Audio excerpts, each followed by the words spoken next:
Okay, hello you beautiful people. Let's check out Near Protocol's price chart because as you can see in the last, let's say 8 to 10 hours, we have been witnessing basically a beautiful, strong move on the upside from the lows in here about 95 cents to all the way up around the current point about $1.24. Basically, this is like, I think it's about a 28% move on the upside, which is definitely not that bad.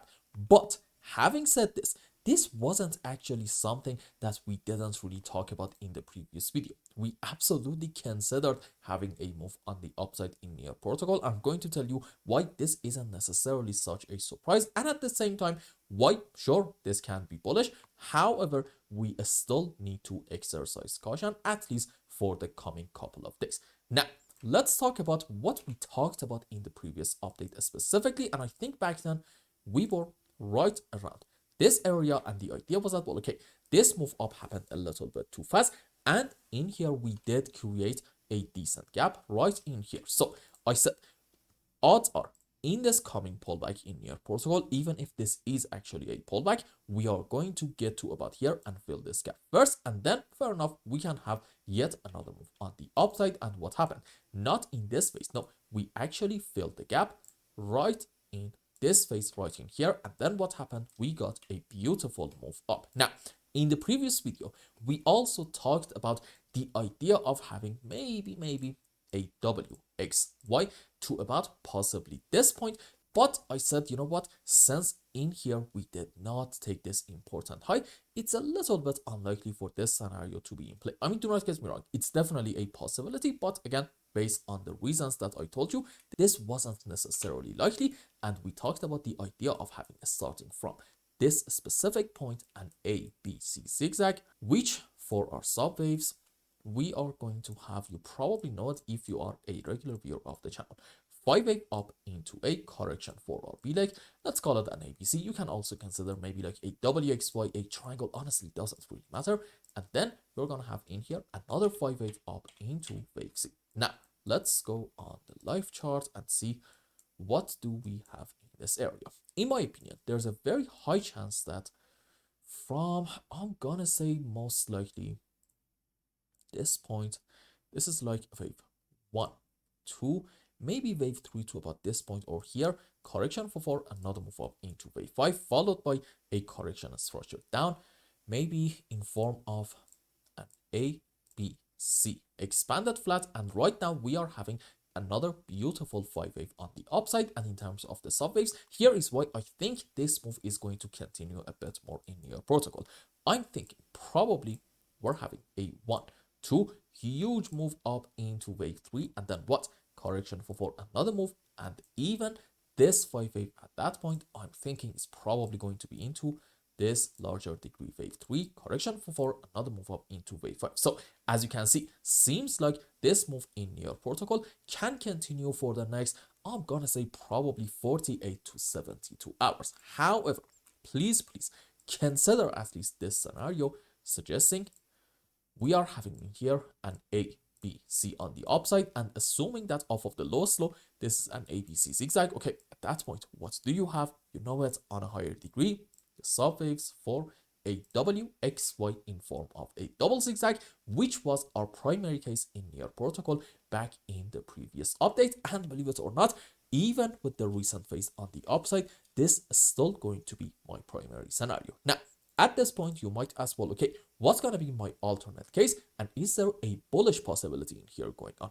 The answer, absolutely yes. And we have to, as an analyst, talk about a bullish and also a bearish count at the same time in the interest of being 100% objective. So let's go on Binance's chart and talk about a possible bullish scenario. You see, our bullish scenario in Near Protocol actually suggests, I'm not really sure right now at least how, but somehow from the lows to about here, this is a 5-wave up, and in that case, fair enough.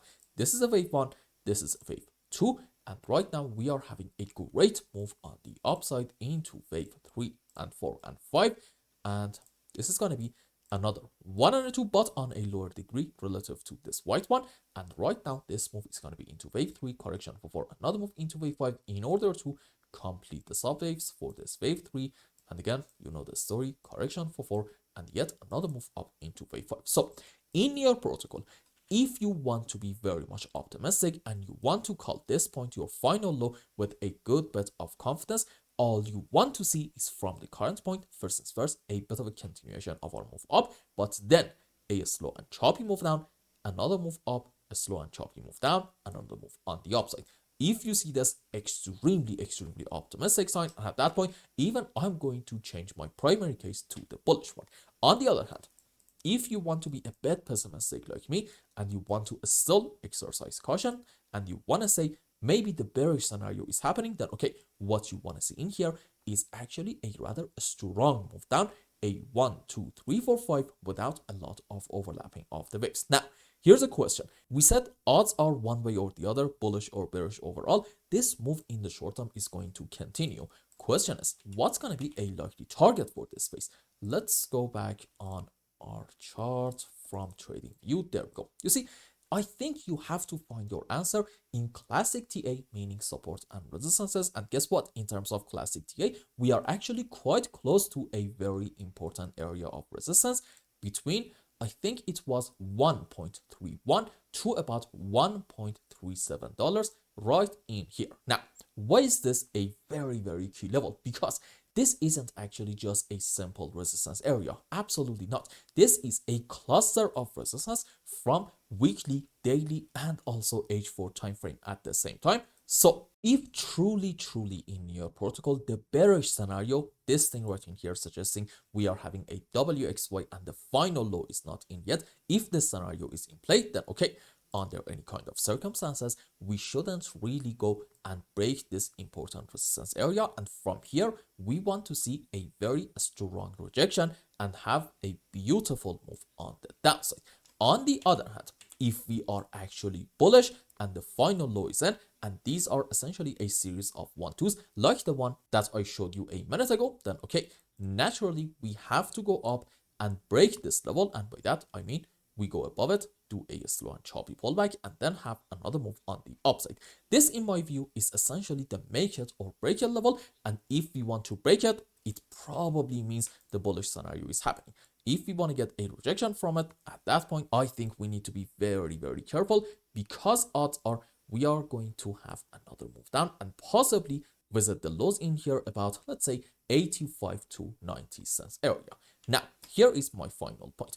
Although I do think this move is going to continue for another 5% in order to get to here, under any kind of circumstances, not this move, not even the possible rejection from it is going to be tradable for me. Why? Because unfortunately, right now we are under the shadow of some major events when it comes to geopolitics, and I do think those events are going to show their effects on the live chart 100%. And for example, the last time that we had a similar situation was when about, I think it was June 10th to about June 22nd. And if you go back and check out that period, let's actually real quick, even in near protocol, check out that period of time. Where were we? I think it was, yep, right in here. Where is June 10th? Right at this important high, about $2.7. What happened until June 22nd? We got a straight move down from here about 2.7 to all the way down here about $1.8 region. This is, let's just measure it real quick, about, as you can see, a 35% move on the downside. So if something similar is going to happen geopolitics wise, what do you believe is going to happen at that point to the crypto space, and also I would argue most likely to the stock market as well? I'm gonna say probably we are going to witness some volatilities, and trust me, I am being polite here. If I want to be a little bit more pessimistic, I'm just going to argue, look, odds are going to get another 40% move on the downside. But you know what? Let's just not say that.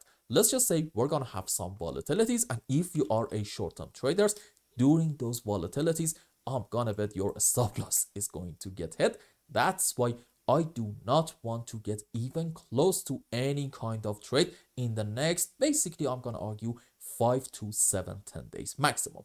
In this period, I think we are going to realize what is finally going to happen, and based on it, we can have some better decisions. But for now, I do not believe we should trade Near Protocol, nor any other altcoin, nor even BTC as well. For now, it's just a bit of a waiting game, and in the interest of doing that, in Near specifically, all eyes on this important level, about $1.3.5, and see what are we going to do with it.